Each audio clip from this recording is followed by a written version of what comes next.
ইউরোপীয় ইউনিয়নে ভরাডুবির পর এবার পার্লামেন্ট নির্বাচনেও ভরাডুবি হতে চলেছে ফ্রান্সের প্রেসিডেন্ট এমানুয়েল ম্যাক্রোর। বিভিন্ন জরিপের ফলাফল সেই আভাসই দিচ্ছে।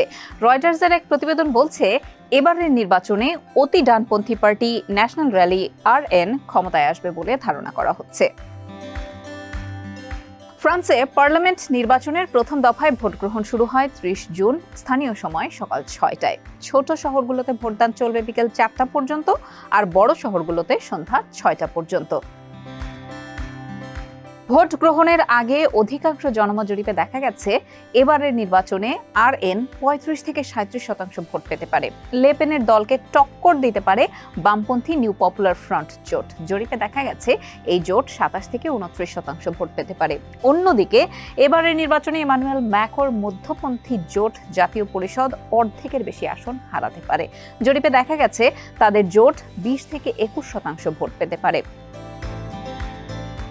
ইউরেশিয়া গ্রুপ রিস্ক কনসালটেন্সির ইউরোপ প্রধান মুজতবা রহমান বলেন, জরিপ মিলে গেলে ফ্রান্সে ঝুলন্ত পার্লামেন্ট হতে পারে।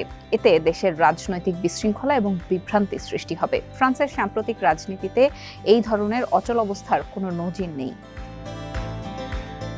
সম্প্রতি ইউরোপীয় ইউনিয়নের নির্বাচনে খারাপ ফলাফলের জেরে পার্লামেন্ট ভেঙে দেন ম্যাক্রো।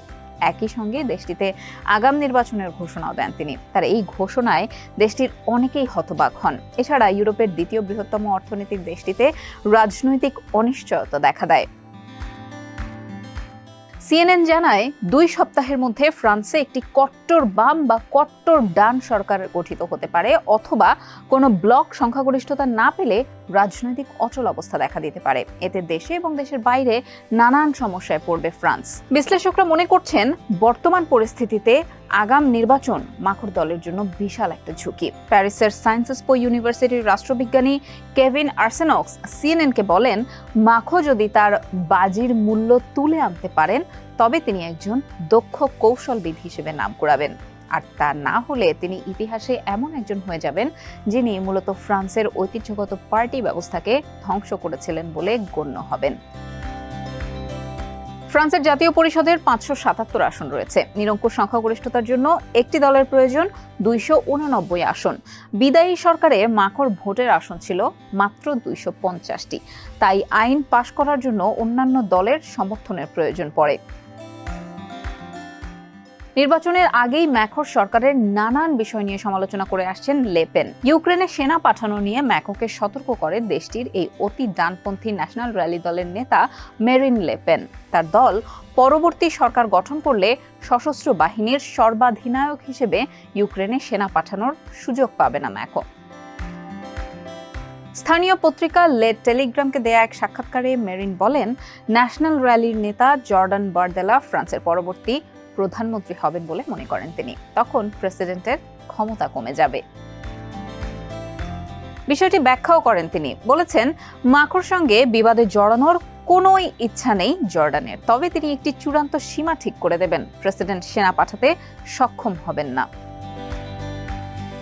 প্রেসিডেন্ট নির্বাচনে ম্যাক্রোর কাছে পরাজিত হওয়া মেরিন আরও বলেন, পার্লামেন্ট নির্বাচনে ন্যাশনাল র্যালি যদি একক সংখ্যাগরিষ্ঠতা পায় তাহলে দলের 28 বছর বয়সী জর্ডানকে প্রধানমন্ত্রী হিসেবে নিয়োগ দেয়া ছাড়া ম্যাক্রোর সামনে তেমন কোনো পথ খোলাই থাকবে না।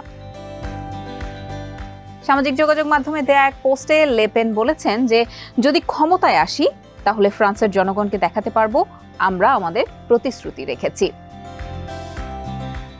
এর মানে হলো ক্ষমতা ভাগাভাগি, প্রেসিডেন্ট ও সরকারের আলাদা দল। ফ্রান্সে 2002 সালের পর আর এমনটি দেখা যায়নি। এদিকে ফ্রান্সের নির্বাচন ঘিরে ম্যাক্রো ব্যাপক প্রচারণা চালিয়েছিলেন। এবারের নির্বাচনে অতি ডান ও অতি বামপন্থী জোটের সমালোচনা করে তিনি বলেছেন, তাদের চরম কর্মসূচিগুলো দেশকে গৃহযুদ্ধের দিকে নিয়ে যেতে পারে। তবে ম্যাক্রো জোর দিয়ে বলেছেন যে দলই ক্ষমতায় আসুক না কেন 2027 সাল অবধি তার মেয়াদ থাকা পর্যন্ত প্রেসিডেন্ট পদে তিনিই থাকবেন।